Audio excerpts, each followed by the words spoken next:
All right, welcome back again to another Unreal stream talking about animation related things today. We're gonna definitely cover some Maya live link to Unreal. Whether or not it's successful or not is a whole different question, but that is the plan so far today.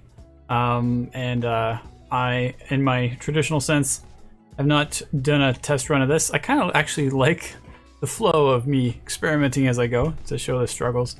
The only risk, of course, is it could get really boring as I struggle too much. But anyway, that's what I'm going to do today and see what it's like to do a live link.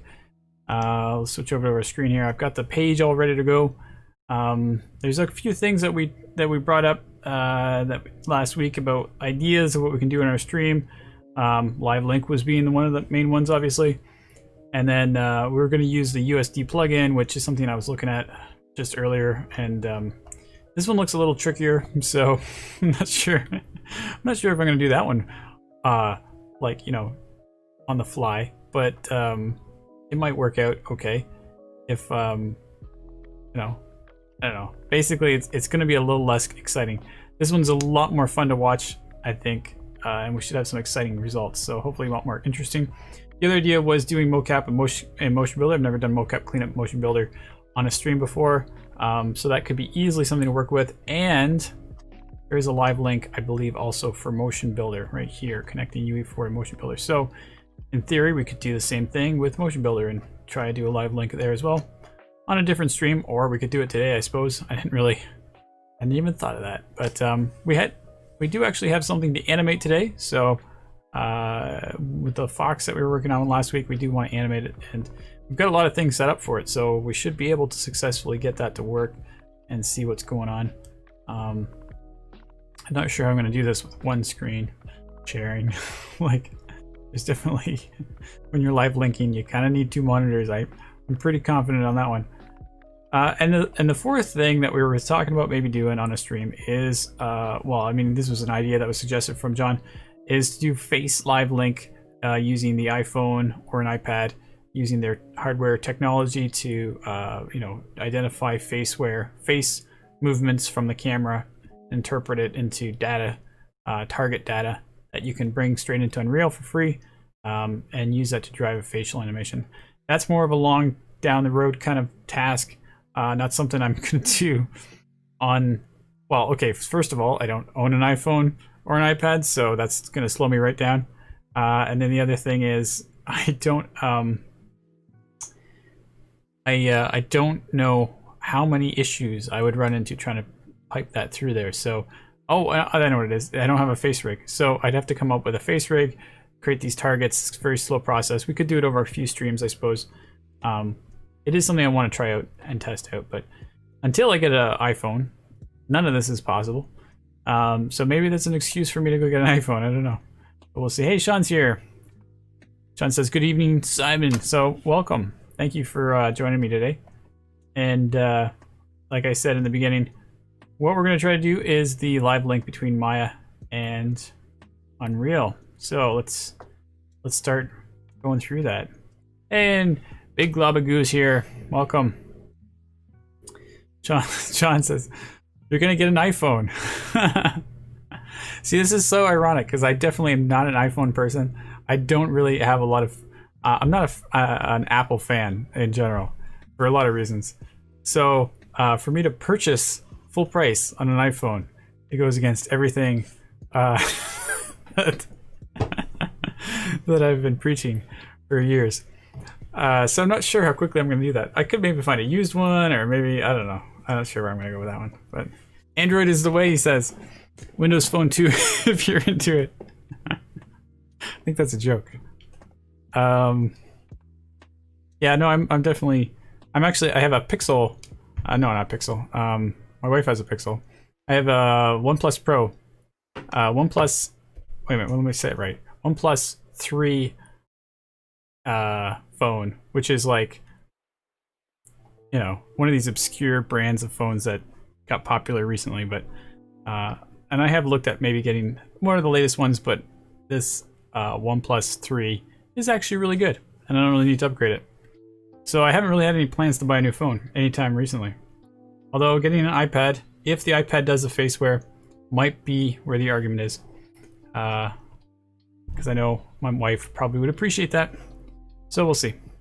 But it's really been it's a down the road kind of thought. Maybe unless there's a really good deal right now in Black Friday that I don't know about.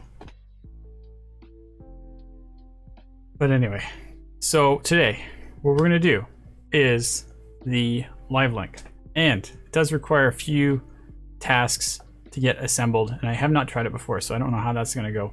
John says I've been using the really old HTC One phone, wow, for a couple of years. Oh man, all the custom ROMs I can put on it. That's awesome. Man, I don't even know what year HTC One came out.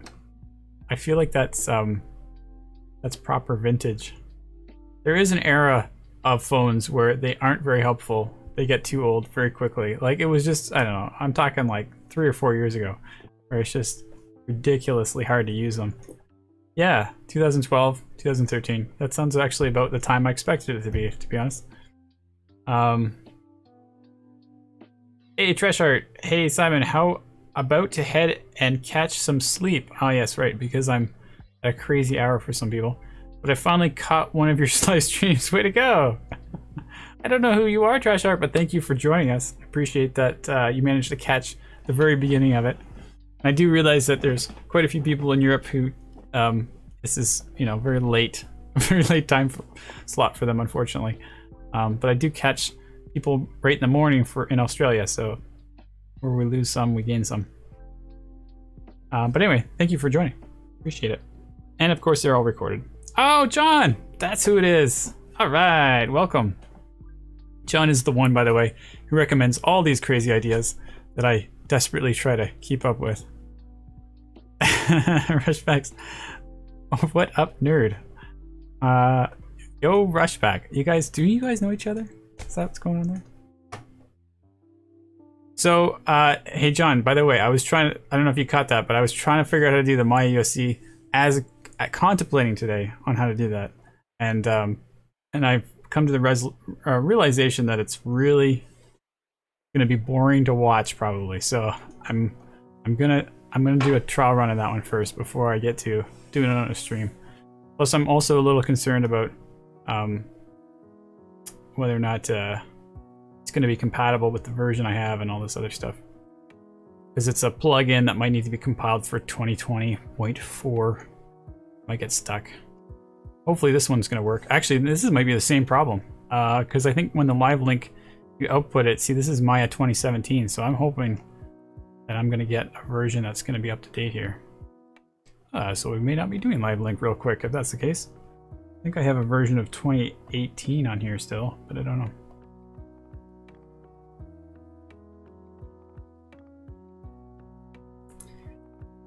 Okay, so what we're gonna do is get started here. Vintage Maya, yeah. Oh, I bet you 2017 is the version they use at Epic. That's probably why it's on there. I bet you they're still on Maya 2017 to this day.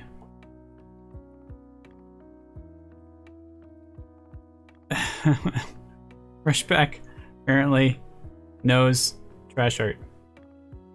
I don't know. I can't tell if it's serious or not. So what we're gonna do is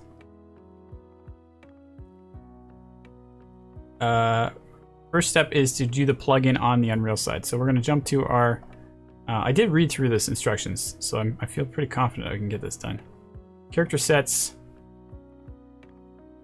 Sean, dude, my old uni was using like Maya 2010 or something. I have no idea why.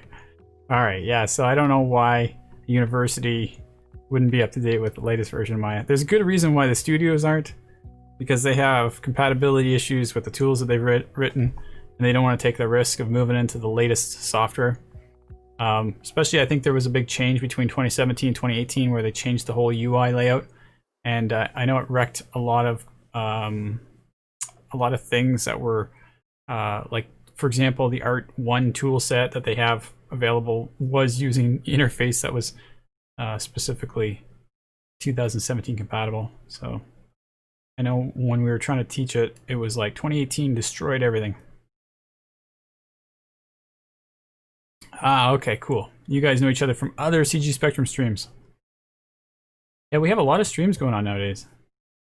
It's kind of overwhelming, but I'm glad you guys are enjoying it. It's like I see the streams, I'm like, another stream. Wow. It's just every day. Sometimes two a day.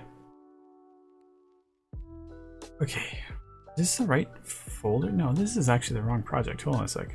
We want to do backgrounds, backdrop.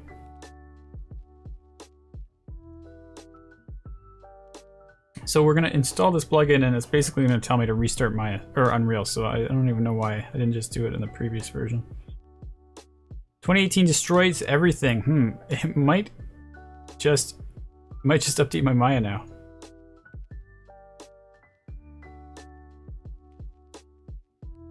What version are you on, Sean? Are you still on 2010? Something really old? Live link.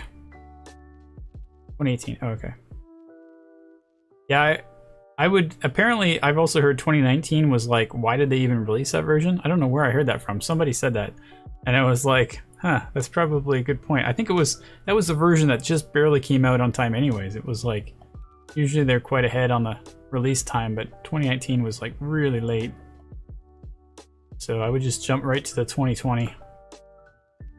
Although getting the educational version of Maya nowadays is a lot harder than it used to be. And I don't think you get the 3 years anymore. Now it's just down to 1 year. So you have to, I don't know. I feel like once your year is up, they're actually going to kick you out. Which is very unusual. It's always been, once you got a version, they don't really care what you do with it. Well, they care what you do with it. They don't care how long you have it.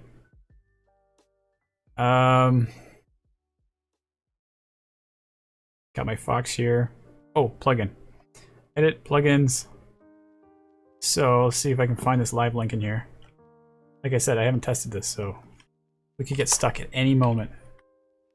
Oh, here we have live link. Animated data. Doesn't matter which one it is.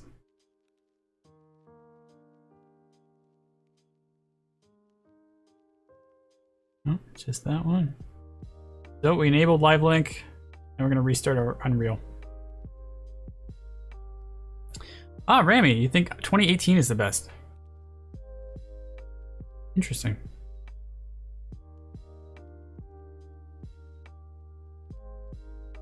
I'm contemplating that thought. I'm like, what are the pros and cons between 2018 and 2020? And 2018 and 2017?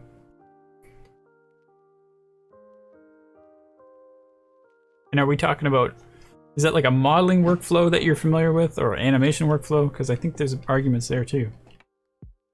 I know they added like the animation frame buffering. What do they call it? Some sort of frame buffering thing. And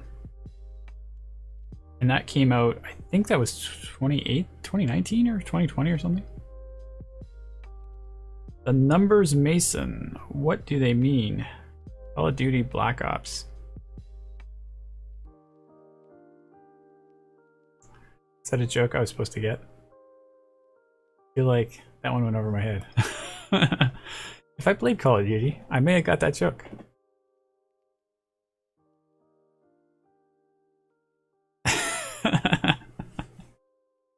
Yep, definitely went over my head.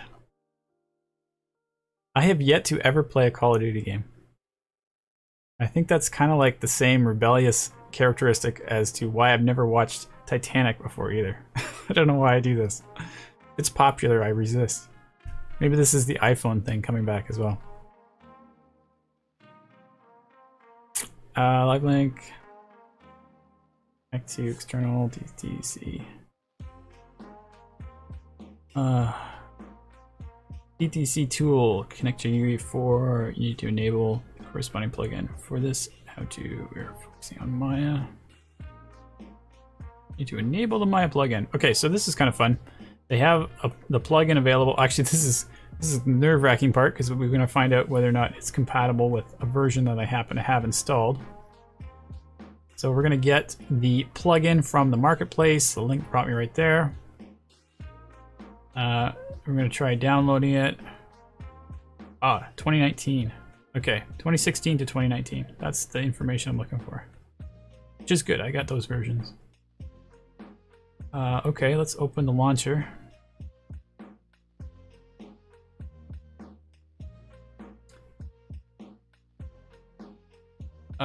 Install the engine. I feel like that's not what's gonna happen here. Alright, it is. Install the 4.25.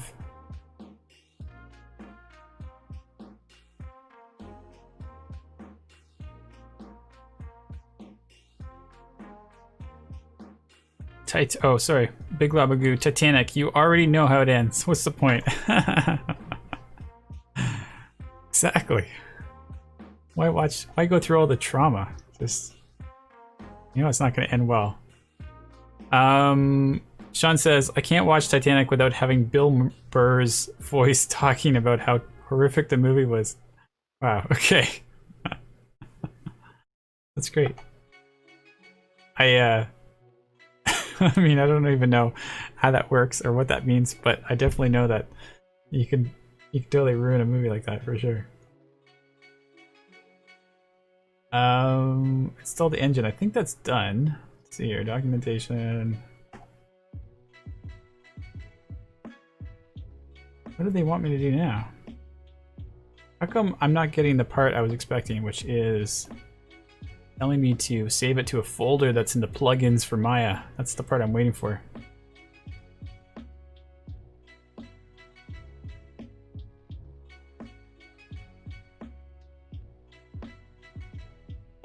Oh, okay. It's already on my computer, maybe. Ah, I see, I see. I have to actually go to that folder on my computer. Alright, let's go find it.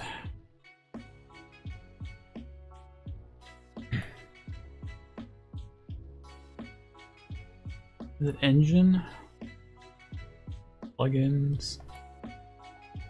Marketplace? And live link. Okay, I think this is the part I just copy.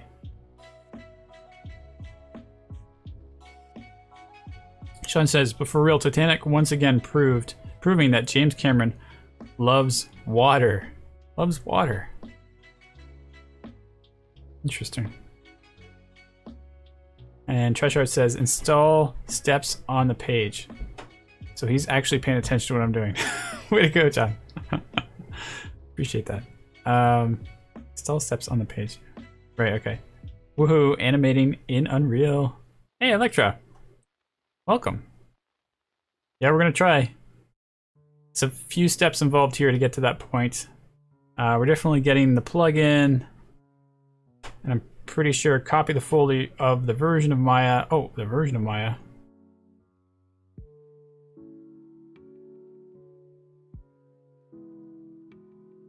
We don't want the source. 2019. Alright, here we go. Not even sure which ones I have. Pretty sure I have 2019 though. Up to documents. Maya. 2019. Oh, I have 2018 as well. Alright, and where do they want me to put this? Maya 20. Oh, no, I'm not in the wrong place. I have to go to Program Files, Autodesk, Maya.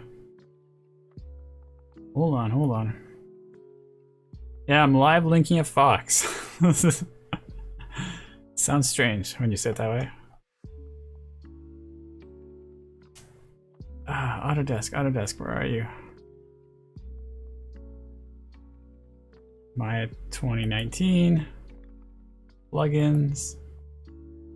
I don't actually remember them putting them all in folders like this before. It's kind of cool. It's been a while since I've put plugins together. Maybe this is a good ramp up to the USD plugin that we have to do later. I don't know if we're gonna, not today, but later in the future. Maybe today if we really get stuck here. 2017, okay, that's the one we're doing for here. They're just putting in the plugins with the folder and everything, so I'm just gonna paste it like that. There's our 2019 folder inside of the 2019 folder. In the next step, we'll enable the live link inside of Maya. So I assume at this point I got to open up Maya 2019. Shouldn't be too much trouble.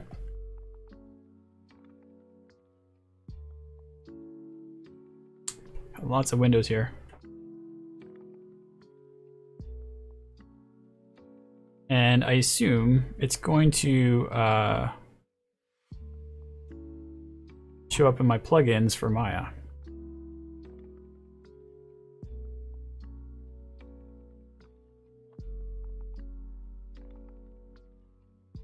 Plugin manager.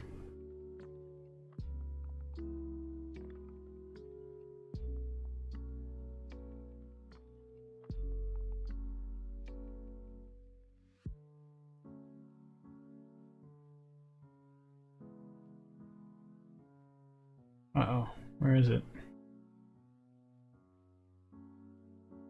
Did I miss it? What's going on here? What am I looking for exactly? Oh, wait, I gotta do it. I gotta add it still. Plugin manager, load plugin, browse section. I've never done that before. That's pretty cool.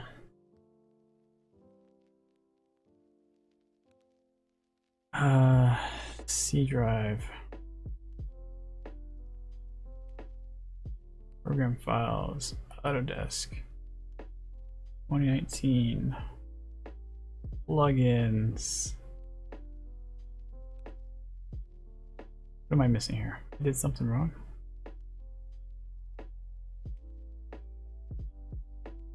My 2017 plugins 2017.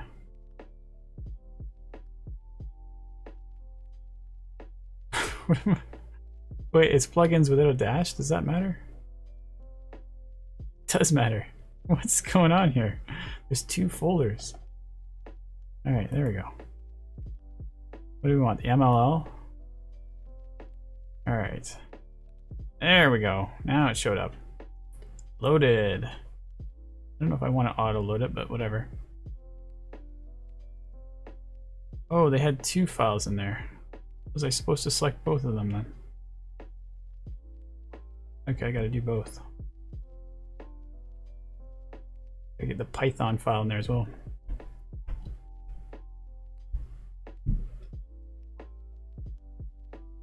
John might be more familiar with this whole plugins than I am, for sure, possibly. He was writing a plugin for Substance Painter using RenderMan. I'm like, with RenderMan, I'm like, what are you doing? What is this crazy magic you're doing over here? Writing plugins for RenderMan inside of Substance Painter?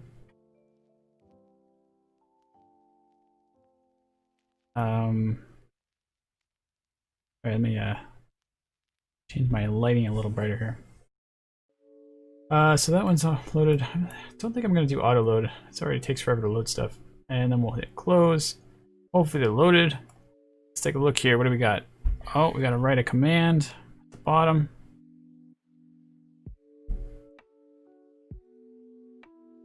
Maya live link UI. Ah, here it is, the UI. No connection. That's okay. What else we got here? Is a specific. Let's open up the Maya live link. Indicate status. Oh, I gotta turn this lock off for a second here. Magical UI, yeah. It's so pretty.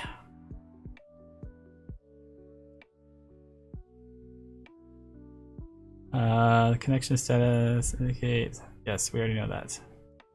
You can use the lower window to name and add or remove subjects that you wish to stream to UE4. We can do that later. For now, we are not connected. However, next step, we're going to establish a connection. Okay, we're also going to export an asset. I don't think we have to do that. We already know what our assets are. Which was a handy thing that we could do this for this week. Although, it may also cause unexpected issues. So let's do the live link in the Unreal side. So because we've loaded the plugin and now we've restarted Unreal, we should have live link show up here. Perfect. Inside, John says, this is the moment we make a fox wave live in Unreal drum roll. Yeah, that's funny. I don't know if that's a callback to my course for Game Production 01, where the only thing we do is have a waving character waving through the window. Which is, we did that with HIK animation, but yeah, it was just a very simple wave because I didn't want to get too deep into it because we were just supposed to be learning about Unreal. Now we have a fox and it's going to be like inside the window. No, maybe we're going to try to do a little more. Although I couldn't get the facial rig to work yesterday, so we'll have to see. Luckily, a fox just kind of opens its mouth and closes its mouth. We may be able to get, as long as I can close the mouth, we may be able to get away with pretty subtle features there. Otherwise, it looks kind of creepy with the mouth open like that, to be honest. Inside Unreal, so live link, got it. Live link source. Oh boy, in the live link window, click the source button and under message bus source, select your Maya live link source. Oh, I see. It doesn't know that I'm trying to talk with Maya. Oh, maybe it does. It looks like it's connected there. Nice. Hey, we connected. Success.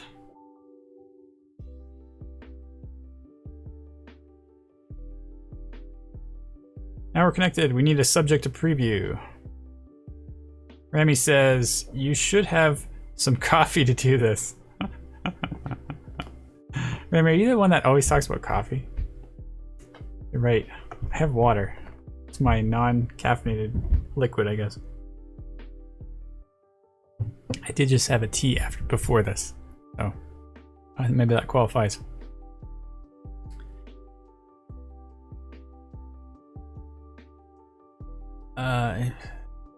Green tea is the way. Yeah, green tea is good. I'm the kind of person that always puts milk in my tea, so green tea with milk is a little strange. Works though. You can do it.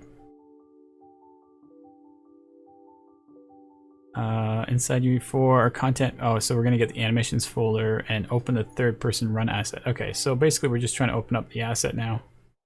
What do I do with this? Do I close it, minimize it? Oh, it's hooked up to the camera. All right, we're gonna open up our skeletal mesh of the fox that we did last week. Let's turn off the skeleton. There's that creepy mouth open pose.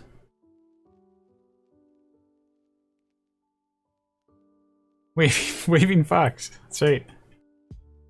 It'll be so uncanny, it'll be great. Open the third person run assets from the toolbar, click export asset and select preview mesh. Oh, okay, I think we're at the stage where we're trying to export the mesh to, so we can bring it into Maya, which I don't need to do currently. So here we are importing the animation into it.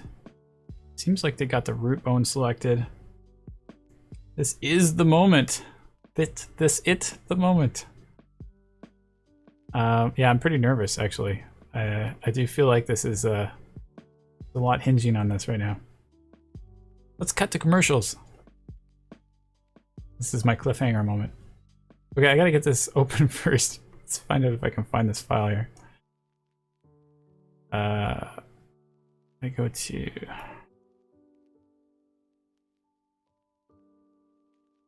backdrops, source, fox.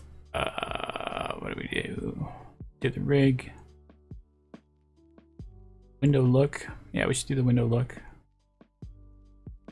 Actually, that's a really interesting question to find out if, well, I mean, referencing is one question, but also can you get the preview to happen in a sequencer file instead of just in the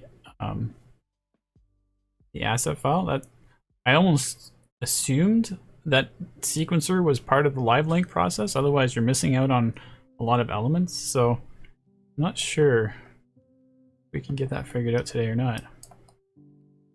All right, so there's our fox from last week. I need to get the game skeleton root. I think that's what they were telling me to do here. Grab the root, and then in the My Live Link UI window, click the Add Selection button.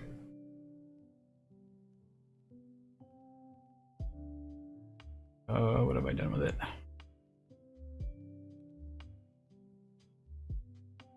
Do I have to type it again?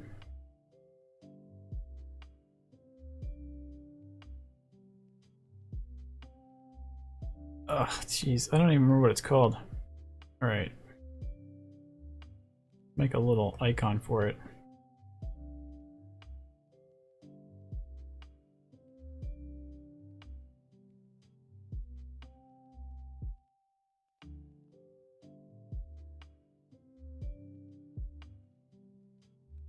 Maya Live Link UI. Seems pretty straightforward.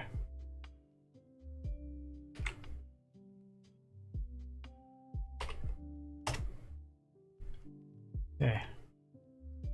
So I could make a shelf item for that. There's probably some smart ways to do this, but I'm sort of at a loss here for what I'm going to do. So I'm just going to grab this and middle mouse click, drag it up, and that will create a shelf icon, which will open up the UI in the future.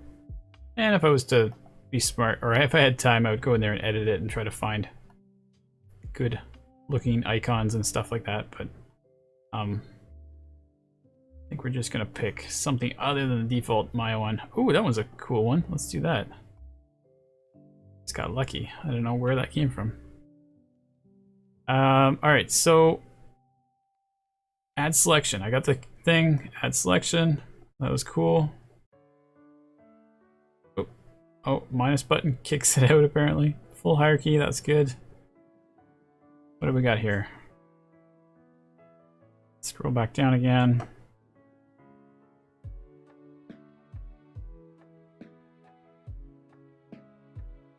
No, that's exporting the mesh. Ah, we might have to change it so the root is the right name. So we'll add selection or selections as a subject to the stream. Character root. Plugin knows that this is the join hierarchy and labels of the subject of the character, and the name root is the name of the subject. Is there namespaces on this? Oh, booger, that's not going to be good.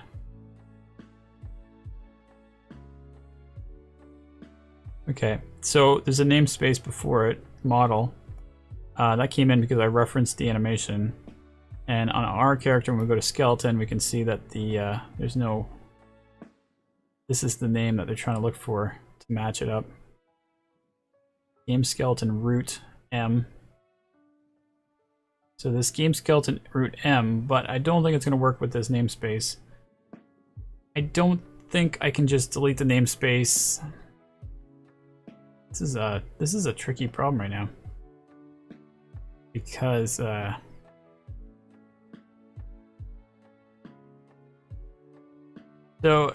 to get rid of namespaces, there is a menu option for it, but because this is referenced in scene, it's probably not going to let me do it. Window settings, or no, general editors, namespace editor. I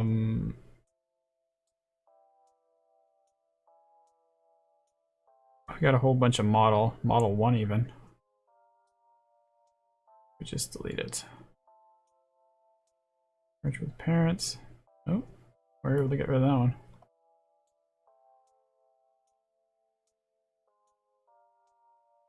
All right. That kind of looked like it worked. I'm surprised. I didn't expect that to work. Possibly I broke something. I don't know. Let's open up this handy window again. We're gonna have to do this again now that we've changed the naming convention. Okay, there we are. So no more namespace in there.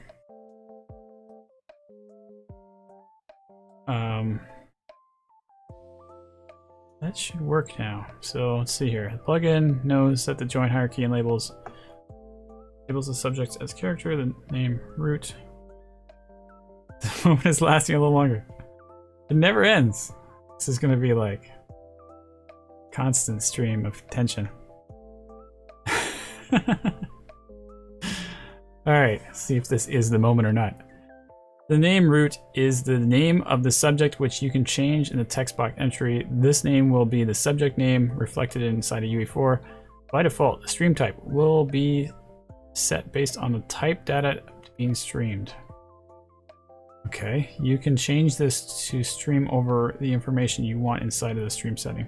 I guess maybe I could have just got rid of the namespace. It might have just worked. Anyways, if you have more than one network adapter in your machine, which I do, you'll want to specify which one to receive the data from. Okay, well, it's connected, so why do I really have to worry about that? Maya is now set up to stream I guess you can stream over like multiple computers, which is kind of cool. I don't know, I'm just assuming that based on that information. Maya is now set up to stream our subject to the UE4 editor. The next step, we will set up UE4 to receive the stream subject. Okay, so we haven't done that yet. So we can start the live preview content inside of the UE4. Inside of it, under content, mannequin, mesh folder, open the asset. Click on preview scene settings tab, and then preview controller, select live link preview controller. Huh. Alright. So we go back to Unreal. I assume it's under the skeletal mesh. I'm hoping there's one of these tabs are called... No, this is not it. Preview scene settings over here. Preview controller. There we go. Live link preview controller. Not yet. Under the live link subject name, click on the drop down. Oh yeah. Hey, there it is. It moved. There he is. Just like he's supposed to. Somewhere in the world. I think we're successful here. The viewport will update when the character will enter the pose and the character is inside Maya. Enable the enable camera sync option. Oh, I have to turn that on? Oh, it's my camera as well. Whoa, that's awesome. Here comes the awesome wave. Ah, that's so cool. This will sync UE4's camera to the last camera view used. All right, so let's see what it's like. Oh, and then there's also this optimization thing, but let's just try it first. All right, where's our Maya here? Why are none of these windows Maya? What's going on there? That did not work out very well. All right, I have to continue a bunch of times. I'm gonna minimize this. Bring this over here. Put this into animation mode. This is totally not a great... Oh no, it didn't work.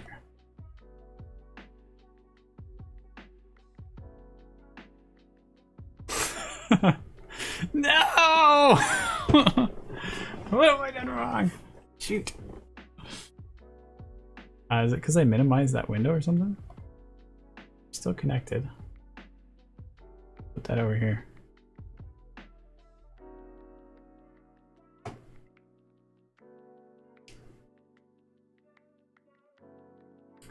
Well, it updates when I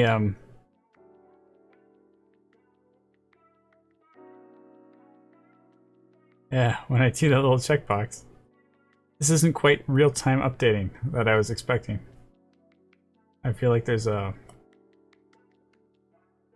Let's just keep going through the list. Maybe this optimization is actually critical. It might be critical because if I have the Maya window selected, it's not talking to Unreal to do any updates. So we're gonna go to project settings, which I'm pretty sure is what we have to do right now. Jump to the window here. Go to editor preference. Oh, editor preferences, not project setting. Edit. Editor preferences looks exactly like project settings, but it's different. I'm gonna go to performance.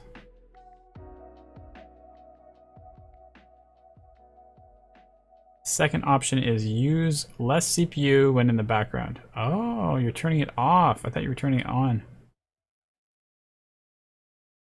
This option throttles background performance on the editor and stops the editor from rendering while Maya has focus. Wait, I am supposed to turn it on? Disable the use less CPU option. Okay. And then stops the editor from rendering while Maya has focus, which will prevent us from seeing the updates in real time. Oh, okay, I see. I think they're saying what it would be if we didn't switch the option. Tip, if you want the editor to continue evaluating while you're in idle, you can adjust the valid engine time. Oh, maybe I'm wrong. What does this mean? In the live link connection window to give you more time before the editor stops evaluating. Okay, well, that should be enough to get it working. Let's try it. It is working. Magic. Cool. Well, it did take a while to get us to this point, but it wasn't too bad, really. I mean, that was... realistically, that wasn't too crazy. Now, the question is, why am I doing this? which is always the inevitable question. It's like, yeah, we got it working, and then it's like, well, wait, does this help at all? I don't know. How cool. And I think this is kind of the argument as to, because even when I was like 10 years ago, we were like, oh, you can live link all the way into Unreal. Yeah, the programmers can sort that out and make that stream happen. And then we would go through all the trouble doing it, especially for like mocap sessions, so that you would have your motion capture and then you'd see your motion capture in Unreal and you'd be like, wow, that's so cool, it's right in the scene. But then in the end of the day, you're just like, all you care about is the capture, and you're just looking at Motion Builder and the capture. You don't really care if it looks pretty in Unreal or not, because that's not really what you're trying to deal with. So it's always been my argument is the live link it's cool, but it doesn't necessarily function as assisting. However, there is a new argument on the plate here where there is a lot of elements that will happen in Unreal that you can't simulate in Maya. And I think it's going to become more and more like that as the future, as you know, as we go down the road, where you have like cloth simulations, fur simulations, extra rigging simulations, and now potentially lighting and environment positioning, which actually, to be honest, it was the main purpose for me wanting to do it today, because I want to see if interesting that I can just kind of override the camera for a second there. I want to see if I can get this to work in sequencer. That was my curiosity, but I don't know if that's gonna happen. But we can try and see. That's pretty much the end of the tutorial though, so nobody said anything about doing it in sequencer.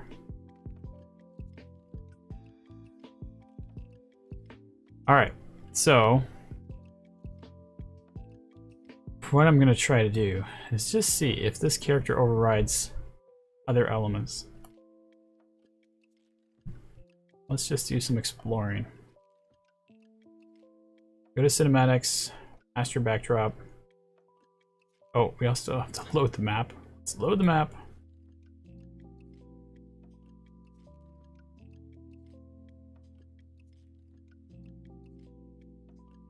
This is the map. There he is. Still waiting from last week. And then I'm literally just curious to see if anything will just automatically kick in, especially if we get sequencer in there. Although if the character's in there and I haven't even opened up the sequencer yet, I feel like I just put it in there without actually doing it properly through the sequencer file, which I probably was the case because I was rushing pretty quick at the end. So we'll have to bring him in as an asset to our shot. Which one did I open? Shot 01 table. Maybe we'll duplicate this and call this shot 02 window.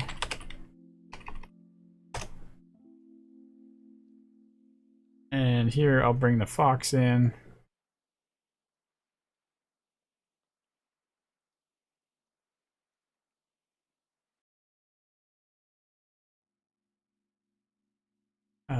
Add actor, window look.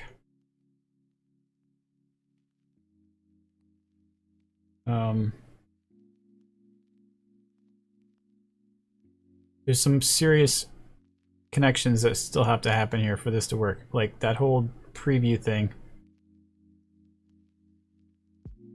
which I don't really remember anything like that option before, so don't think we're gonna get that just to kick in right away. Preview controller. No, I don't think that's gonna work like this. So let's do a little quick Google search before I waste too much time dreaming of these ideas. Unreal Live Link sequencer.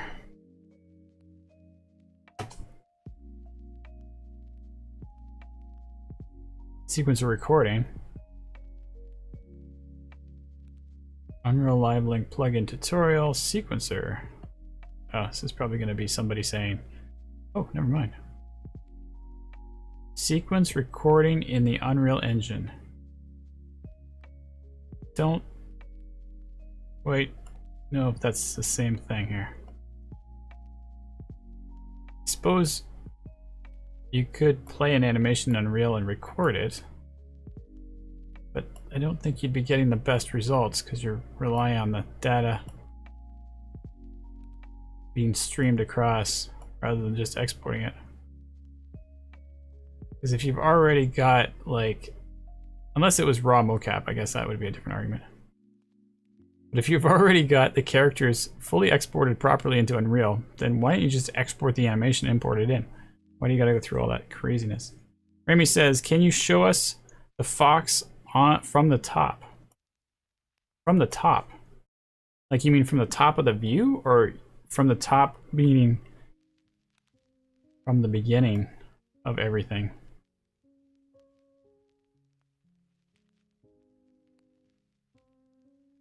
Gotta head. We'll catch up tomorrow morning, Simon, as want to see where you get to. Take it easy, everyone. All right, John. Take care. Thanks for joining us. Yes, I suppose we managed to make something successful here. So, yay. And then you go to bed. And, I don't know. We'll see where we go for the next hour. Hopefully we'll come up with something cool and fun to do and end up somewhere. I guess animating is really the next step. So, it's a bit of a less exciting stage. What do you want to see, Rami, by the way? Do you want to see the character from the top? I don't really know what you mean by that. How can I change this to match what you want? You can even do it this way if you want, from the top. It's funny because it's actually, the whole situation's backwards. I've imported the meshes into Maya to make it so that you can see what the background looks like. So you're getting a better view in Maya than you are in Unreal, which is like, wait a minute, what? What's the point? You want to see the view from the top. This is backing up. This is the cottage from here. We'll go over here and watch it from a different perspective. This is the cottage, or the cabin, I should call it. Hit G for a sec. We've got a fox. He's in a window. And the idea is we're going to do a new backdrop for the camera, for my background here, where the fox looks into the window.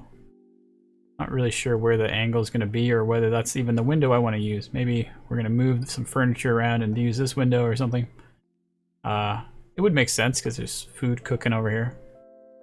But we don't have a little handy... Oh, we do actually. Somebody put a table there. How convenient. Looks a little higher though. But because I exported the mesh last week from the geometry from here, I knew that it was going to be in the right location in the world when I imported it. And so the fox itself is located at a 000 position, and the offset from its animation export is putting it from the origin of the world perfectly into the spot that I need to. So in Maya, what I see is what I'm getting. And this is traditionally the workflow I've always used for cinematics, where you just you do your animating in Maya using the environment, and then or in Max or whatever. Looks cozy, says Sean. So I mean, this workflow works pretty good. I really don't have too much complaints, and that's kind of the reason why I wasn't jumping on the live link that quick. But there is a lot of interesting possibilities now that they're starting to implement rigging into Unreal, and lots of elements that could be like a hybrid of Maya rig and Unreal rig. In this case, maybe if we can get the fur textures looking really nice, we'll really be able to get a nice demonstration of what it will look like from the scene. I was just thinking in my head, what if you're live linking it, but it's not an animation, it's just like streaming data. See, it's not that unusual to have it so that what you're doing in one scene actually reproduces into other shots. For example, right here, where I'm trying to play an animation. Oh no, that's not what's happening right now. Never mind. It was just a coincidence. Anyway, so stuff that's happening in one shot is kind of reproducing in other areas.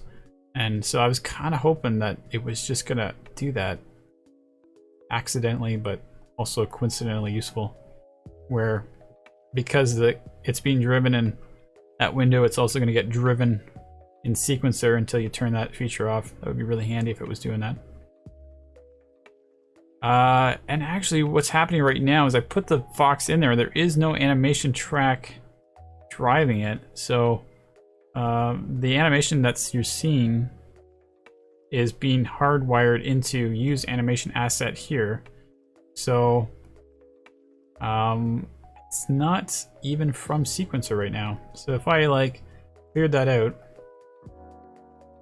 the fox goes back to their default spot.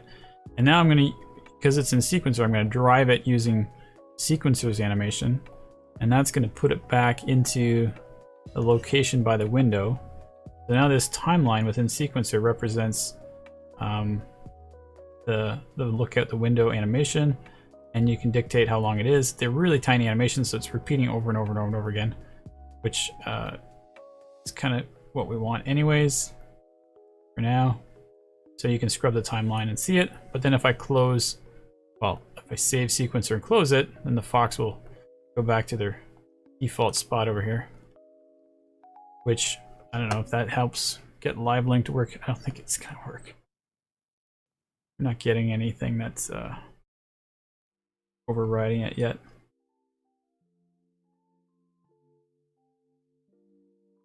Oops, I think I just opened up another Maya. Anyways, so what we're going to do now is start animating, and then we'll have some animation poses and movements, and we might even have to fix the facial rig, but we can do that after we animate as well, because the facial joints come at the end of the bone chain. So if I make changes to the hierarchy or the position of those joints, it will actually work fine and won't wreck the animation. And because they're all referenced into my Maya scene, they will I can fix them on the original file, and it'll just update through the reference without me having to do any fixes or anything, or animation exports, animation imports, all this stuff.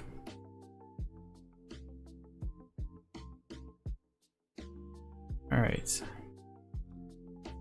Just keep throwing windows all over the place here because I'm overwhelmed by windows. All right, we're just gonna do this. I do have it on my other screen here, my little Fox thing, but it's in the way of a whole bunch of stuff because I've only got 2 monitors. Suddenly, I have justification to buy more than 2 monitors. Just need a 3rd giant monitor, and then I don't know where I'm gonna put it. And then I could be throwing that up there and seeing what's going on. All right, let's see what we can do here for the animation. And 3 ultra wides, yeah. Those ultra wides look awesome. And I am actually thinking like, except for I'm a little bit concerned with the ultra wide in terms of what happens when you open up Maya. Like, does it stretch horizontally the entire screen? Or will it like make it so that you're just using up, you know, a portion of the percentage of the screen and then you can still utilize the extra side? Because I feel like otherwise you have this ultra wide monitor, but then you still need another monitor because you still don't have any real estate to throw another window or piece of information. So I'm not sure. I have to actually use one to know whether or not this is a real problem or not. Sean says, same. I was worried about the stretching plus playing games. They say the sport 21:9. That's a crazy aspect ratio. But there's a lot of visible stretching. Yeah. I mean, yeah, exactly, right? Like, and how much testing has a lot of these programs done for 21:9 aspect ratio? This is ridiculous. Like, I'm sure you're gonna get all kinds of weird bugs that don't make any sense, and you'll be doing a lot of manual tweaking. But if you had 2 ultra wide screens, you know, problem solved. John says, hey John, Maya stretches by default on the ultra wides I have used at school. Oh, okay. There you go. Thank you for letting us know. I had a feeling Maya would, because they're not usually like, I don't know. I mean, I guess to be fair, the new versions of Maya have updated their UI, but originally speaking, they were using, you know, basically interface that was made in the 90s. Let's see here. Where does my Maya go? Here I am lost. There it is. All right, what am I gonna do? See, it's waving right now. We've already got the wave going. I didn't even mean to do that. What we have to do is, oh, we got another message. DM, John, how do you revert it back to normal when you're play blasting on a widescreen? That is a good question. Because your play blast is just using your aspect ratio, your viewport. Although I think there is an option to just use your render settings instead of your actual viewport inside of the play blast options. So you can just switch your render settings to make it more correct. Oh, here we go. John says you can just tell Maya to use your render settings. There you go. Otherwise, it goes with the monitor's aspect ratio. I don't know why I had to answer that. John did it for me.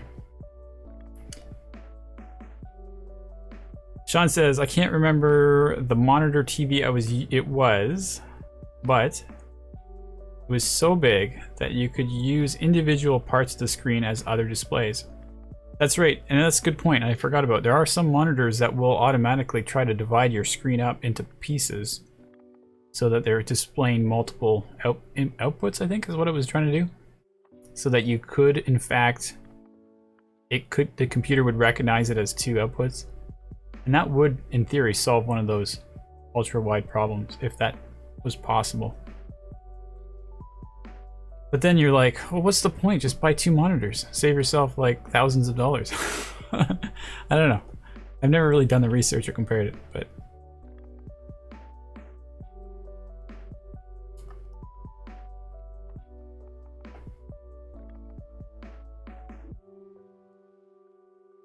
right, so we got the mouth open. Oz are down. What are we gonna do here?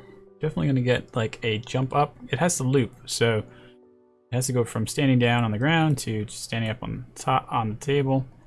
I've moved the fox over from since the export, so it's more by the light, because in the actual scene, we have he's over in the middle between the two frames. So by the light, you'll be able to see him well, so that it'll work out nicely. Like I said, we might actually be using the other window, but I don't think it matters that much. Can change that later.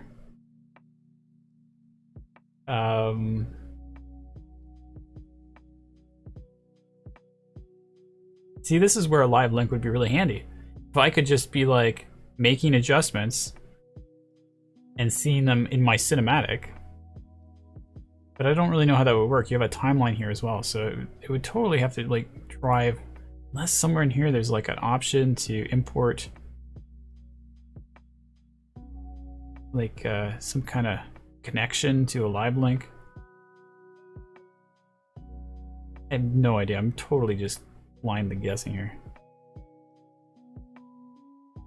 Animation look, template sequence. You're hidden in game. I don't know. I gotta get warm in this room here. My computer's getting hot. Too many things running at once. All right. So anyway, that would be really cool. Maybe one day, if you guys ever see that, let me know if there's a method or a process that you can get your sequencer to have the correct live link. There is always the option to record. I think it's in here, sequence recorder, where you can basically record what's happening in your scene, which I think was what I was looking at before with the video. And it would create a sequencer file that would have an animation stream baked out of what it just captured. And so it's possible that you could kind of do a workflow, but it's just not convenient enough. I would really like it to have my camera shot set up and all the cinematic scenes set up so that when I'm animating in Maya, I can just look over and say, oh, it's sitting in the scene pretty good with the lighting and everything. That's the ideal workflow. So I don't know, maybe it's just not there yet. Okay, so let's try to do, we got this pose. I'm gonna grab all these controllers and we're gonna key that out and then make it so that it happens a little later in the timeline here. Really rushed through this to get this done last week. We need a pose where the fox is down below. So I think I'm just gonna try and zero some of these controllers out here. Maybe I can zero. That may not work out well.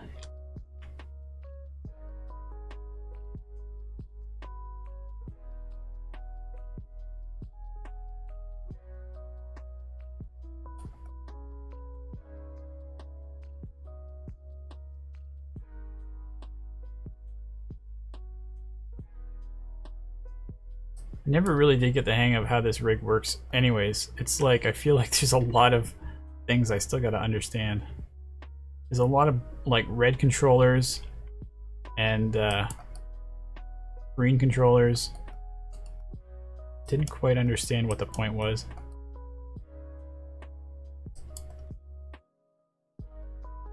Like if I'm showing like an IK and FK rig at the same time, that wouldn't be what that definitely isn't my intention. Wouldn't really want to do that. See right now, like how do I zero this out? Oh, I missed Sean's message. I know, right? Especially now, a lot of IP's monitors are cheap. Yeah, that's right. Going back to that monitor conversation. Doesn't cost much to buy a normal monitor anymore. Oh, what did I do in here? Move this over here. The live link is still working, which is kind of fun. Not that I'm really using it very much.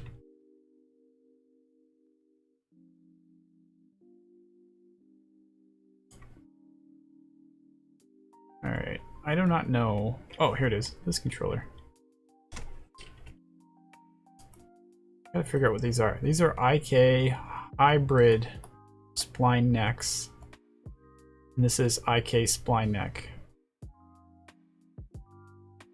So hybrid, eh? Oh, here's one I haven't zeroed out. There we go. Let's see if there's an option to hide or display hybrids or not. Arrow visibility, finger, drive system, joint visibility. Joint visibility is on? Really? I don't know about that. Oh, I see. It's turned off. Bend visibility. Arrow visibility. Drive system visibility. Finger. Arm. Some of those I may actually want on. Yeah, I don't know.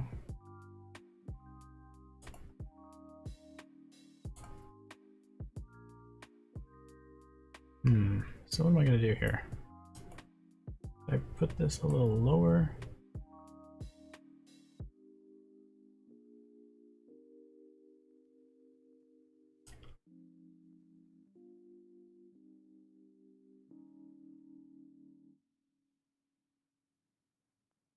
We're basically done. 2 poses.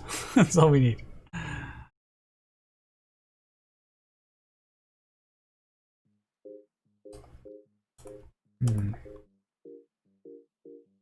Let's try this again. IK spline. So that moves without the hybrid. That seems like it's more of a subtle offset controller. Undo Q is turned off. That's ridiculous. Why would undo Q be turned off?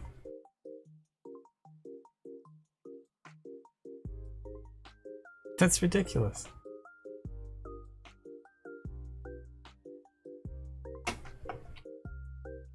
Luckily, I can just zero that out, but that makes me feel like I should save. I have actually forgotten to save so far. Where's my... I gotta get my 2. Look at the window, check it out. Save. So we'll do a bit of animating and then I'll try to fix the face, the jaw control, do some skinning as well before we wrap it up today. Still got lots of time. Oh, let's try to see if we can understand this rig, because if I can find some other issues with the rig before we get to the skinning stuff, I think that'll be useful. Let's have a play with this setup here.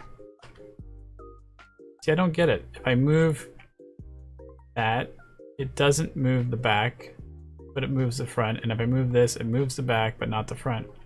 So in order for me to move it, I really need to select both of them together.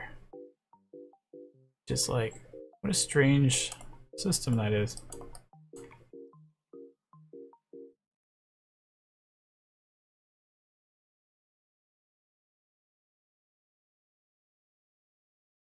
And then when I rotated it, it was double transforming. But it's not even rotating on this correct axis. So if I rotate this, it moves some of them correctly and some of them not. If I rotate this, it just rotates the back end. Maybe that's the whole point of the hybrid spine, is that it runs like a full-on FK. The other one just independently captures the hindquarters there.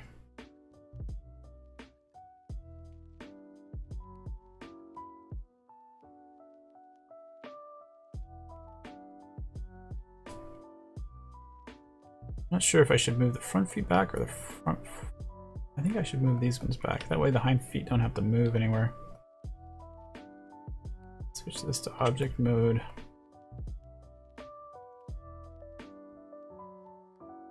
And he's looking pretty good on the Unreal still. Our live link.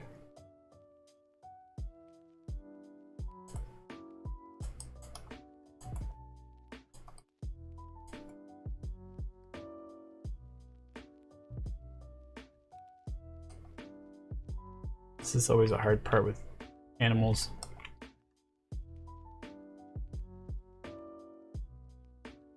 Particularly with this rig, because I'm really struggling to get this figured out here. Oh, see, I've moved it to object mode, and now they're all moving at different orientations because they're not matching their orientations. I'm not sure if that's something I could have fixed on my rigging side when I was setting it up. You know, like that was an option that I had that I didn't realize I had. I do appreciate that, like the feet themselves though, they are nice and flat and the normal directions are facing the right way. So from an animation perspective, I'm not really bothered by the feet.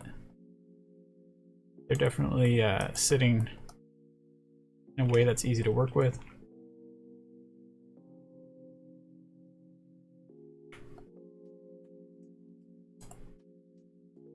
All right, where's the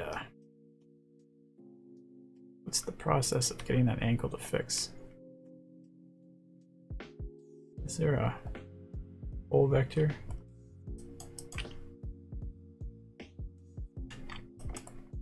Must be maybe a custom attribute for twisting.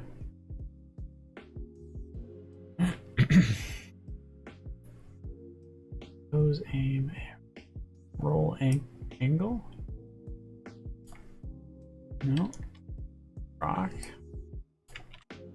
No. Swivel. Sort of.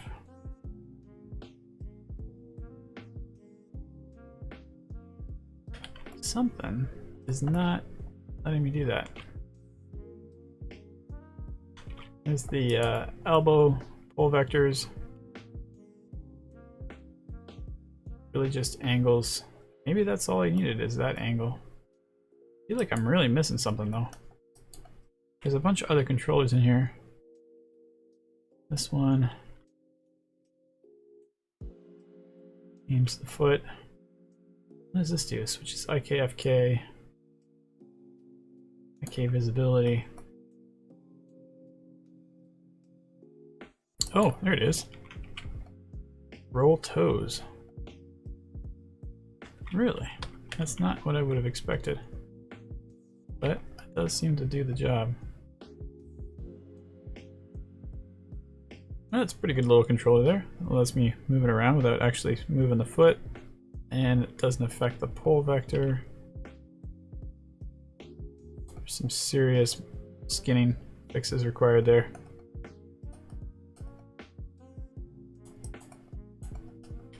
Alright, go with that.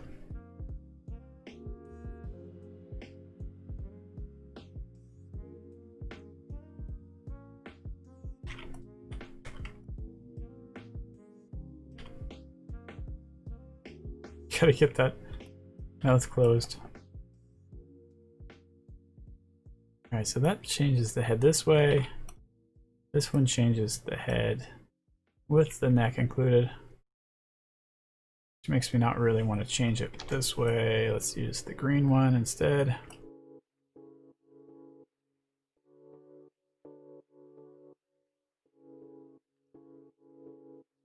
And translate it.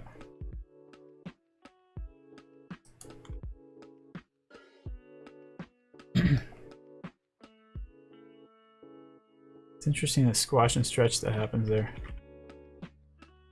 Don't know where that's coming from.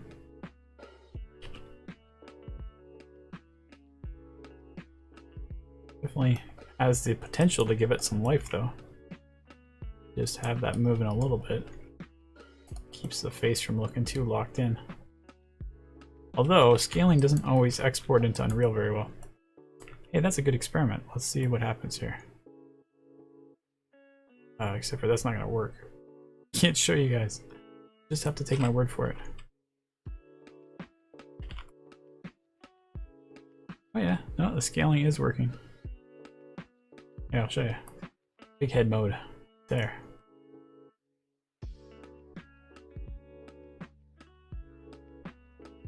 John, where you can where you can optionally share an extra screen and viewers can arrange that feed accordingly if they have multiple monitors.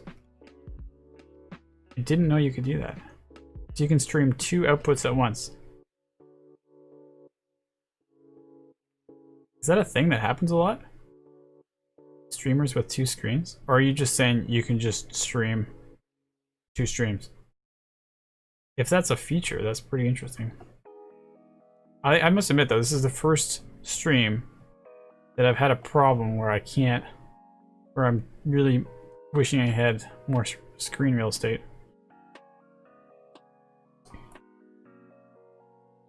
But I can see that being pretty useful now that I think about it, because especially when you're like working in sequencer and stuff, you're kind of wishing you could just put the sequencer in the other window and give yourself some more space.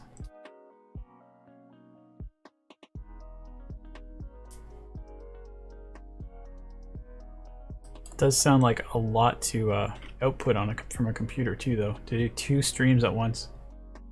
I feel like just doing 1 stream is like pretty intense. Oh, John says, no, just a hypothetical thought for something that could be useful for streaming applications to initiate. Yeah, I mean, or even just having a wider stream, like a, you know, merging the 2 screens together, which you can do. I mean, it kind of is like that if you ever do a screenshot or something. They're all blended together. So if the stream was just with an aspect ratio that included both videos, so that it ends up being like an extra wide stream. I don't know whether they just have to put a black bar in, or then you'd have to hope that you have enough resolution that you can see what you're doing. Or maybe just make it so that, I don't know, there's a checkbox you can say watch it in wide mode or not, so that people that can choose whether they want to see what's on the other screen or not. Again, you'd have to stream more data. And like even right now, I think, you know, the amount of data that we put out is pretty high. I mean, I guess that's only just because we chose to do it really high. All right, so what was I doing here? Fox, sitting down. Tail, I guess we should do a little tail movement here. Make sure everything's okay here. These are all FK tail controllers.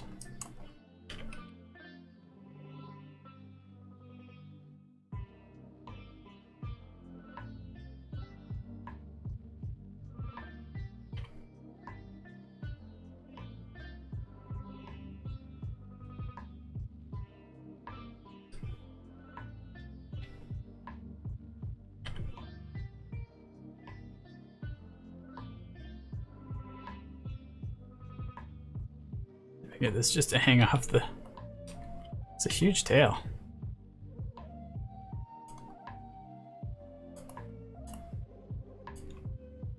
I want to make it look like it's too dead.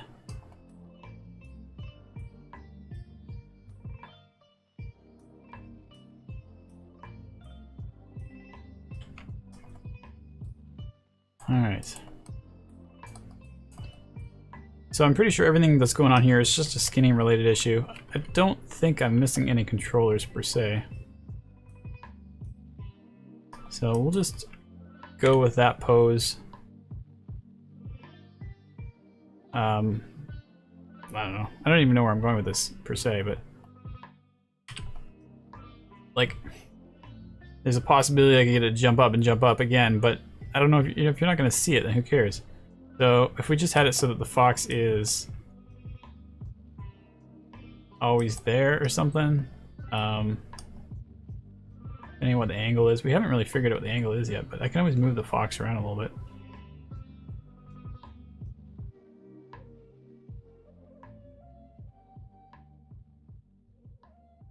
He just hops up, looks in, looks around, and then hops down. Need like a few poses. Oh my goodness, that's creepy. That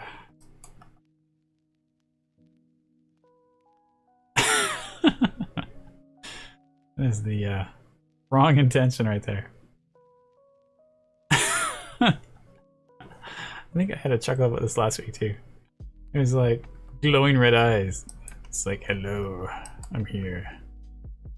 Just this leap up alone, it requires some subtlety because it has to like bounce up natural way. Not just look like it's like... So I'm looking at this pose going, that's a little squished in there. And I kind of want the head to be a little lower. So I'm thinking maybe the back does actually need to be a little more relaxed here. Get that to be down. Maybe the whole body needs to go back a little bit.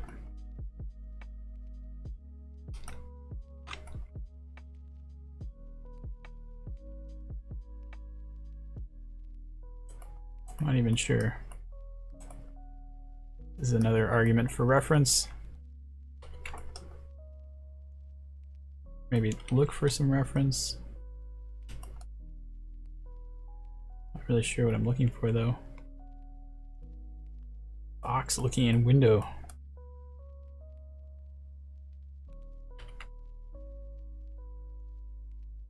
See if I can get the head to go down. We look off into the distance.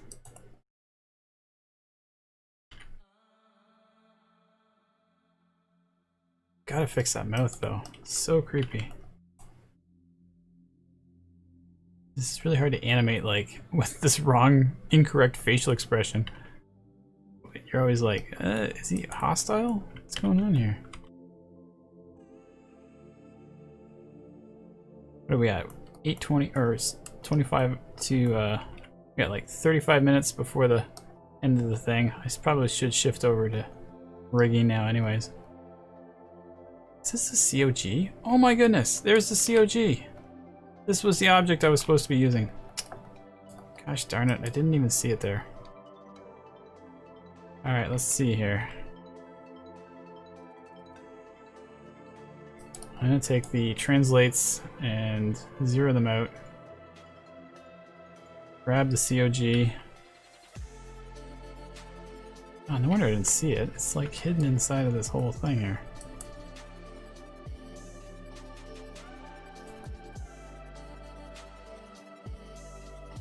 Can't even find it. There it is. We'll move the COG instead. Really is the better way to work, is to make sure that you keep your COG with the where the body should be. And those other controllers are really just meant for like subtle offsets. So I bet you I am way off base here. Wow, I totally see what I'm supposed to be doing here. This needs to be zeroed out. Zeroed out. This actually probably make my life a lot easier. Therefore, I think my other pose is also done with the wrong controllers, so it's going to be crazy transition as it goes between the two.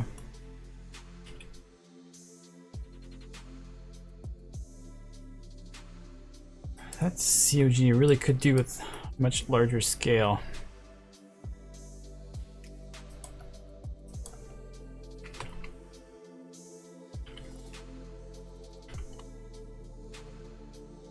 Here.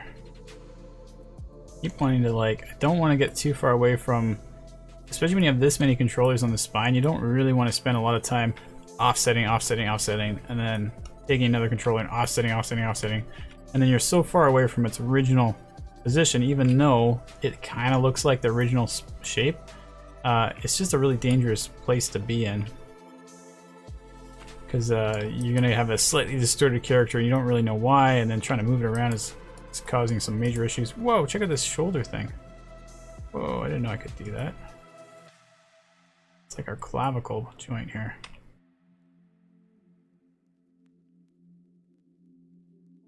Definitely needs some skinning fixes for sure.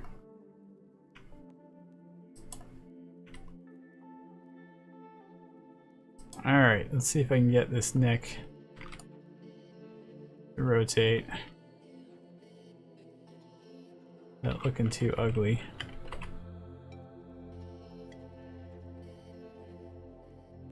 Got a lot of translations and stuff on there now.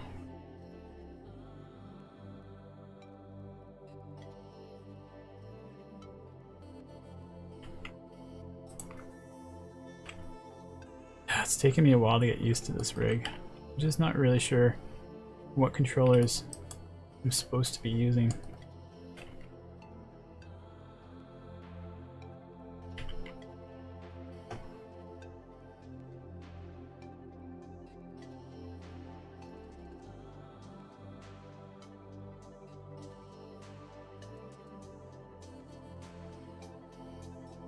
Making sure nobody's saying your stream is dead.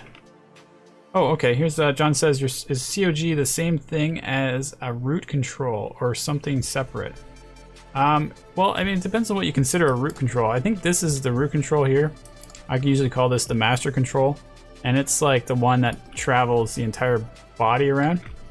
And you don't usually animate that one, even though I do have it keyed. But it's sort of your positioning start point of where you want the character animation to be based off of.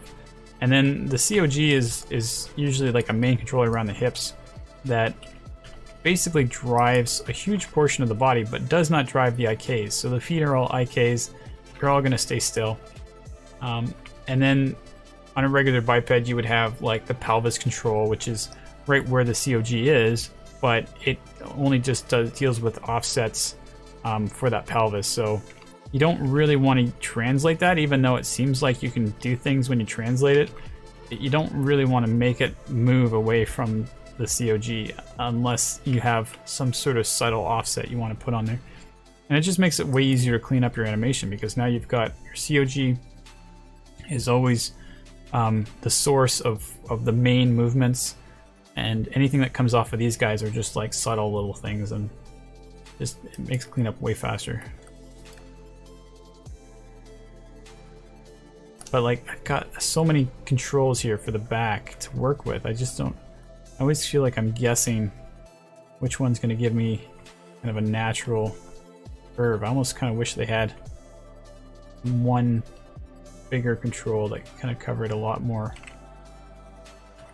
stuff. Anyways, we'll go with that for that pose. Kind of works. Kind of making me feel like that foot needs to go over more.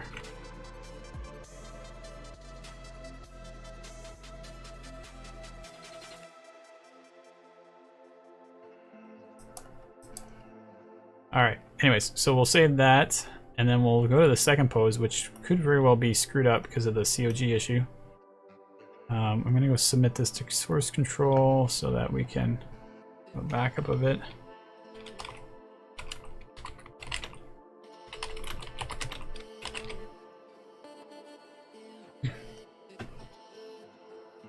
And then we jump to next pose. Oh yeah, the COG is right there. Just I don't think I rotated it right.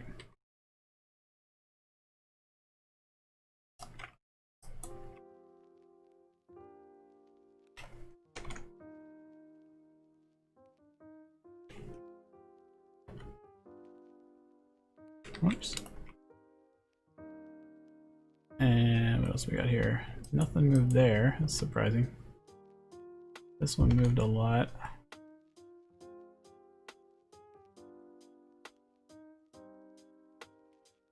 It's just kind of strange. I'm spending all this time like grabbing thousands of controllers here.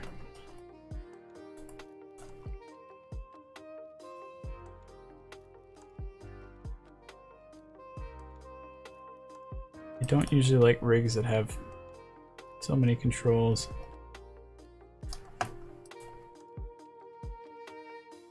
Because you spend all your time just so hard to get progress made, and then you know you come in there and you're like, oh, I need to make a change, and you spend a lot of time making more changes and progress, and like very little limited progress, and that's very discouraging when you're not really making big headway, because when somebody asks for a fix, you're just like, oh, it's gonna take me all day, and then you end up with a result that wasn't as good as it could be. Obviously, you can go too far with that too. You can end up with a rig that's way too minimalistic, and then you're not really spending, or you're not really getting the control you need. But trying to find that balance between the two, but... And there's also a difference of opinions between animators. I know some animators do actually really like having little micro controls all the time. But what I find animators tend to do is when they have all these microcontrollers, they get too nitpicky on each thing, and then they're like really trying to sculpt it. And the problem when you're trying to almost sculpt your rig is that you end up with like a pose that looks nice but doesn't quite look like the character anymore, and you're not really sure why, and it's very hard to troubleshoot what it is that's wrong. but it's just because the animator has gone to such a point of tweaking that it's lost the original look of the character.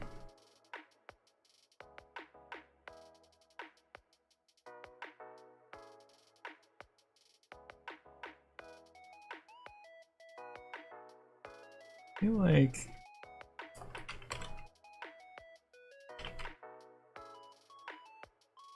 no, I just got a rotation on that one. There, this thing. Lots of movement on there. Let's try to zero it out for a minute here. See if we can get that to be reposed.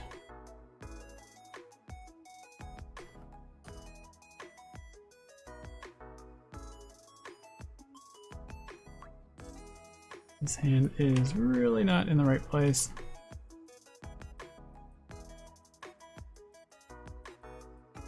Kind of looks like a dog panting, which, I mean, maybe that's sort of why that doesn't... Maybe I could pull it off as not seeming so weird, but I just don't see foxes panting. That's just not something that I would expect. And especially not in the middle of the winter. So, yeah. Okay, we're going to stop there. And save. So we'll do a quick export since I'm here. Grab the game, joint, hierarchy. We'll do export selection, and we're gonna send it off to the same place as we did before. Backdrop, source, fox, animation, fox window look. Make sure we turn on animation, and we're baking the animation for all 24 frames, which isn't very much. I'm gonna replace it. And I don't even bother putting the FBX files into source control because they're very much disposable files.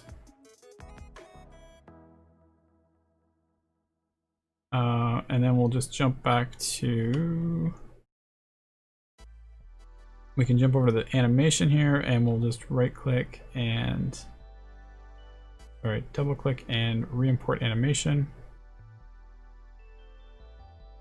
There we go. So we're getting a little bit of movement there. Which is going to look ridiculous when we scrub our timeline here. Because we're going to get a fox that's constantly like, hello, hello, hello, hello.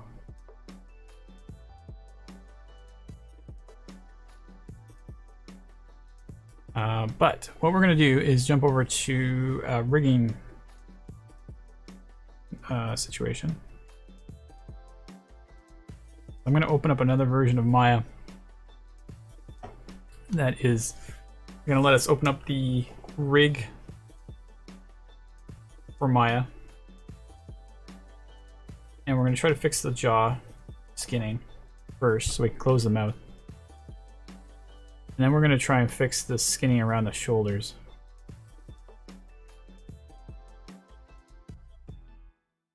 I decided to use Maya 2019 since we got our live link working. I don't want to use any features that aren't available in 2019 from 2020, but I don't think there's very much difference between the two versions, so I'm not too worried.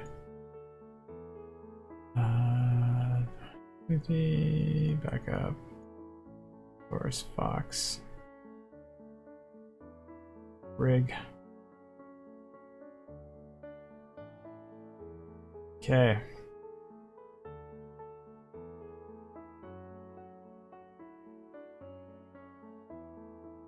Switch over. There's even a rigging mode we can switch to, but I don't actually use the node editor unless I'm really trying to troubleshoot some problems. Okay, so part of the problem is the joint.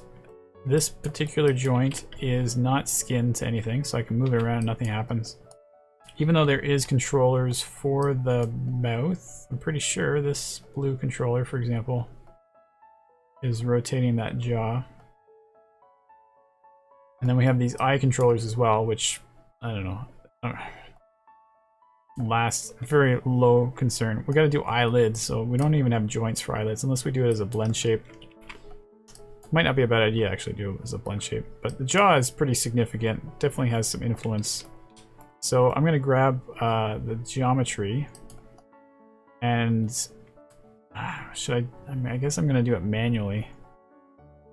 This is the problem, is I'm not really that familiar with advanced skeletons, so I don't know if by doing it manually I'm just gonna waste my time. Let me just take a look at the settings again for advanced skeleton. Oh, I don't even have advanced skeleton on here. Oh, maybe I do. Yeah, no, I don't. Alright, so we'll talk about how to install advanced skeleton. I'm just gonna delete these guys. I probably had it and then I deleted prefs or something and it got rid of it. But I've already got it copied over. You can use the same advanced skeleton for different versions, I'm pretty sure. Just have to go to Maya, Documents, Maya. I think I put them in scripts, advanced skeleton. Here's the little install bat or install mel file. Just drag that in there. It creates all the icons for you. I didn't do anything special about that folder. That's just a folder I unzipped from the install from the website, which is free. If you just search advanced skeleton, and then you click on the 5 button, which gives you the interface for setting it up. And what I'm looking for is, well, this face stuff. So lots of interesting things I could learn about here, but I'm definitely not at that level of detail right now. So, oh yeah, and also game engine compatible. I really got to sit down and learn this more. I think especially if we're gonna do our like iPhone connection face real-time face capture thing that we're talking about. There's a good argument that I could set it up with advanced skeleton and see. Basically all you have to do is create a bunch of blend shapes, but if I can make a facial rig that works well in a game rig, there's a lot more potential to reuse that rig for other types of things. I mean, in theory you could do a fox as your face rig, but it would be very basic, although sometimes basic works really well because it doesn't have that uncanny valley. Just a flapping jaw. Alright, so we're gonna skin this. I have to grab the joint and the mesh. I didn't really see anything here that stands out as... I mean, there's these deform options, but set smooth bind. I don't think... You know, I think once you get the weights going, it's already got a skin cluster on it, so it's been skinned. And we'll just do paint skin weights on that. Switch over to preview mode, and you can see we're now using paint skin weights, which there's a menu for this under the attribute editor. Where is this supposed to be? In interactive bind skin, paint skin weight option box. Shoot. Oh, there it is. Oh, it's this part of that option. Tool settings. Oh yeah, tool settings. That makes sense. I'm gonna close the menu there. So we right now, for some reason, yeah, I've just got the ankle selected there. Let's go find the part of the head joint. Those are the right and left clavicle, spine, chest, neck, head. Oh, it's possible that the jaw joint is not part of the skeleton.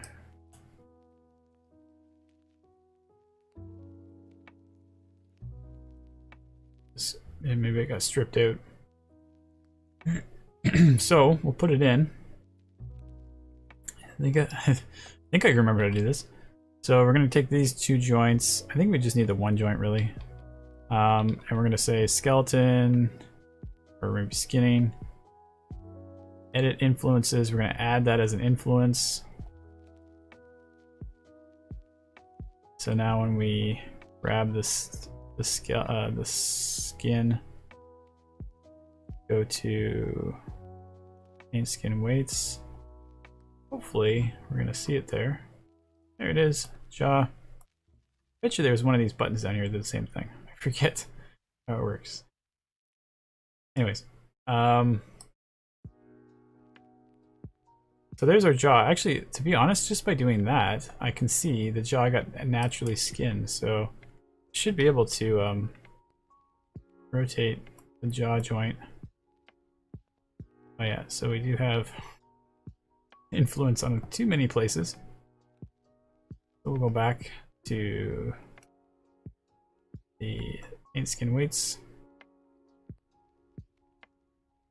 Grab that jaw, go back to shaded mode. Oh yeah, for sure. Lots of influence there. We only really want the bottom jaw. So the weird thing about skinning weights is that you have to realize that 100% of the value can only be assigned to, 100% of the value of each of these vertexes can only be assigned to one joint at a time. So if you're going to take away influence from here, you have to think more like, oh, I'm going to add and replace the influence to another joint. So I want to replace the upper jaw, the upper snout, to the head one. So I want to paint this as white, and I only have to paint half of it. The other half will be mirrored over. So, and wait. Currently I'm using replace, but I tend to use add, just so it doesn't, so you can't accidentally paint like black. You don't ever want to be painting black as your value, because black will basically force the computer to automatically reassign the value of a vertex to 100% of any joint it can find, and it usually, you know, finds the nearest joints and kind of combines it, but it knows that the joint that you picked, it will not have any influence. This is why skinning is so complicated, and there is a really good plugin that probably is far superior called something. I'm just better throw this out here, because if anybody's following along, they're gonna be like, I mean, there's nothing wrong with learning how to do skinning the hard way, but, and to be honest, this is usually the way that I actually, oh, look at this, we got John McCann. Wow, that was a hard last name I didn't expect. McCann. Thank you for following, even though you've been talking to me the whole stream. Because you made a little noise, I had to say something. Where am I going with this? It's gonna skin. Oh, I know, I was gonna show you the other tool. So it's called NG Skin Tools. Let me jump to the page. Look like I got my handy dandy library channel from our Slack workspace. Got it all documented here. NG Skin Tools is pretty cool. I think you can get it for free as a student, and it's like, to be fair, this is one of those things I should try on a stream and get used to how it works, because my entire career has always been just doing the standard Maya painting, but I do know there's a lot of area to be improved, a lot of room for improvement when you have your skinning. Listening to myself all of a sudden. What did I do? Oh, I unmuted my Twitch stream. There we go. Back to the skinning. Oh, and John says inflatable wolf. Inflatable? Yeah, inflatable wolf. Oh yeah, I know what you're talking about, because that was when I changed the job position and it was like ridiculous. I guess I'm super late. I just got home from the shop, says Sarah. Welcome. Thank you for coming and joining us again today. No worries. We've been doing some Maya Live Link. Oh, I should show you, Sarah. It's pretty cool. Wait, does this still work? Hold on. I gotta see if I even have it working yet. All right. Oh no, I'm on a different file. Okay, we're gonna try to do this for you. We'll see. Since you're watching, we have two files. We have Maya. You may actually have used Maya Live Link. I'm not sure.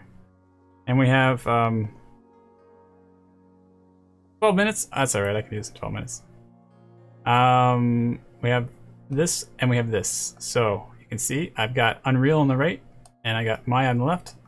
And when I move a pose, it moves the moves it Unreal. And then if we scrub it, you can see I've got two poses. Oops, I'm not supposed to rotate it that one. Hey look, the camera didn't update. There we go. Now we have 2 poses in our animation, and right now we're working on trying to get the mouth to be closed. All right, going back to the rig. That was all. That was exciting. Now I'm just doing skinning. All right, so we wanted to take the head, and I want to skin it white. I'm making sure that my opacity value is at 1. My value is at 1. I'm using additive. I can hold B and make my brush bigger, and you know, basically, I'm repainting the head to white, and I can mirror it over. Sarah says, "Oh my goodness, that is awesome! I have the plugin, but I have not installed it yet." Well then. That is pretty much my state right up until this stream today. And today I was like, let's do it. So if you want to watch how I did it in the beginning of the stream, we definitely go through the entire process from scratch. And I hadn't actually done it before the stream, so it was a bit of a nerve-wracking time as I was not sure what exactly the results were going to be like. But we did get it working, obviously. And the only limitation and the real caveat of the whole thing is that I cannot preview it still in Sequencer. I can only see it in the animation skeletal mesh display, which fortunately isn't that valuable to me at the moment, because I'm really trying to do a Sequencer file, as would anybody who probably is using my Alive Link, to be honest. I guess unless you're doing game animation mechanics. Anyways.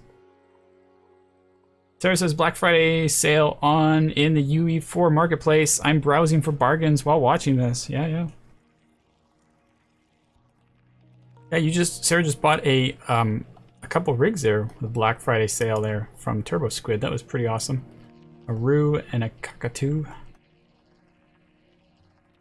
They're pretty good rigs. I mean, they're not too crazy, but for the amount of money they cost, that you can't possibly justify doing it by hand or hiring somebody at that cost. It was like, what, $28 or something?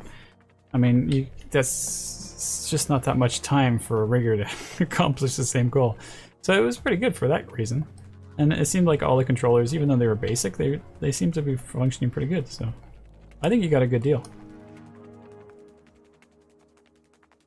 Sarah says, I want to play with them, but I don't have time till my last assignments are in. That's right. You're in CalArts, and CalArts is in their week 11 right now. So you guys only have 1 more week before it's all over for the term. Alright, so we got the head control in there, and now the jaw is basically been removed because we've added to the head control. Looks like I missed a little spot here. Paint that white. And so that's going to allow us to keep the jaw controlled. There's a whole bunch of elements on the below the jaw that I think I also want to take over here. But this is actually a little bit more crazy because now I got to look at, you know, do I want the neck to be part of it? Sarah says 4 assignments due in 1 week. Oh man, you have 4 different classes going on right now? Yeah, that's rough. And as somebody who has to teach one of those classes, I get to also do the marking afterwards. So I have 8 students to mark. Although I must admit, marking is way easier than doing the assignment, but still.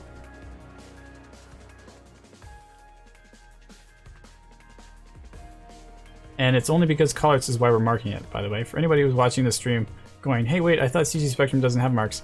It's like, yeah, it's true. But with CalArts, which is one of the schools that we work with, they do actually have a grading system because they're accredited, and you have to follow all these crazy rules in order to maintain accreditation. So we get the luxury of having to grade artwork, which is ridiculous because artwork doesn't really, it's subjective and doesn't really usually require grading, but you got to do it.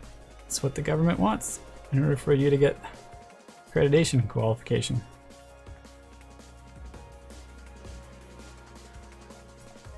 All right, so there's a bit more on the head.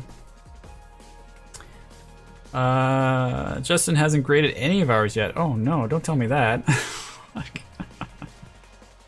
I'm gonna have to get him on him for that. That's not a good sign. Actually, thank you for letting me know. I will definitely follow up on that because it is kind of my responsibility in a sense to make sure that's running smoothly. In a bachelor's degree. It's a bachelor's degree, right? Don't worry about it. I will follow up. See how he's doing. Justin's pretty busy though. He's got like, he just released a comic book on top of working for Epic and working for Rookies and working for us. And I don't know what else he's done. He didn't actually do the illustrations of the comic book, but he was the editor for it. Which is an interesting dynamic. I gotta talk to him a bit more about that. I don't really know how that works. Sarah says he was going to talk to the other Simon Ashford, but not sure what happened. Wow, he is epic. Yeah, only Epic hires epic people.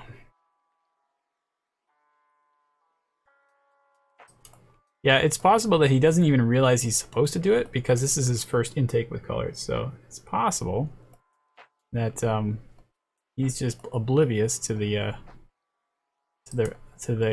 amount of effort that needs to be put in to get these marks done and the timing that it has to be done by. I'm surprised Simon Ashford hasn't really brought that up actually. All right, we're gonna stop there with that piece and we're just gonna mirror it over and see what we're doing because I don't want to spend a ridiculous amount of time painting things that I don't need to. Actually, now that I just said that, I'm realizing I could probably fix the shoulder a little bit here.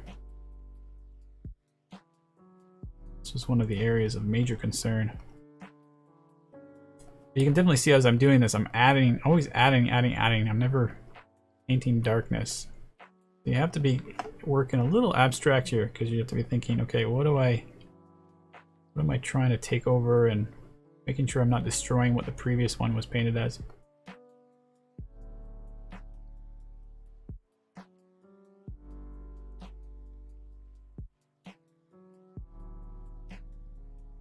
There's 4 students, including me, doing game production 02.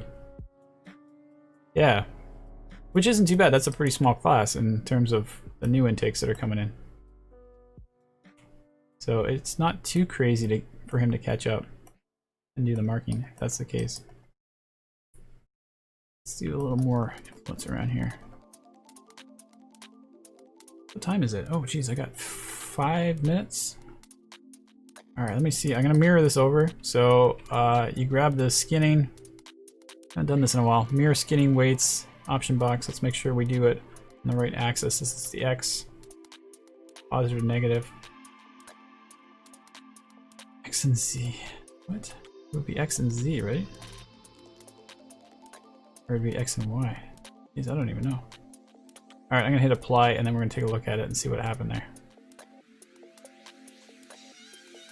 Should have saved it before I did that. Alright, that did not work.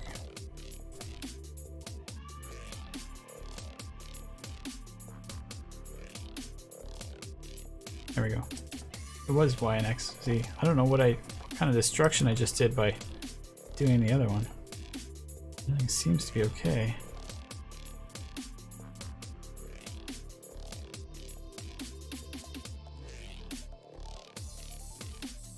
Alright, I'm just checking to make sure I didn't break anything here. It looks okay. I think I undid my way back out of it again. And Sarah says 3 units left after this year. 3 units left after this year. Yeah, so you're coming to the end of it. It's been I guess it's been a while now since you've been going through colors. I'm getting to the portfolio stages, which are really critical. Definitely the important stages. Make sure that you get your best foot forward. Why is it not just letting me save over top? Oh, I gotta check it out. Check out my rig file. What I want to do is get this imported into Unreal and see if we can do the jaw movement. Oh my goodness. This is where this always happens. End of the stream, and I'm rushing along. End of the 2nd year. Oh yeah, okay. So you're saying, Sarah, that this is now currently the end of the 2nd year. Yeah, I suppose it is, because yeah, we're going through January. You guys don't come back until February. Sorry, what am I doing here again? Backdrops, test, source, backdrops, source, box. Why can't I see the file? Rig. Box rig. Save as, replace. Yes. It's okay. Continue. Sarah says, thanks for this short but sweet catch up. Off to my creative team management lecture. Yay! All right, thanks for joining in. Appreciate the little hello and goodbye. No worries. And enjoy your class. Maybe we'll see you next week. I only got 1 more minute left. Let's see how the controller works.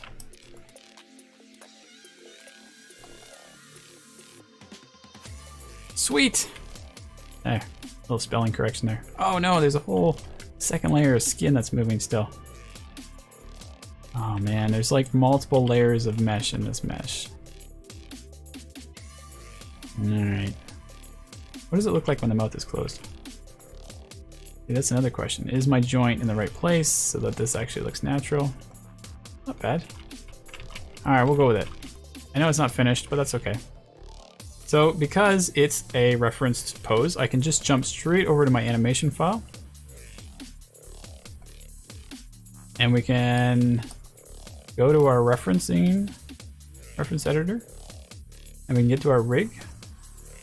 We can go reload reference.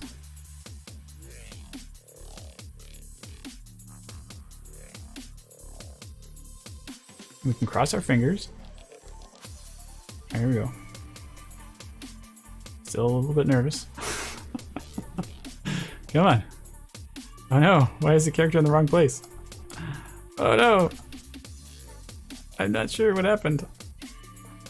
Oh, see it put the namespaces back in.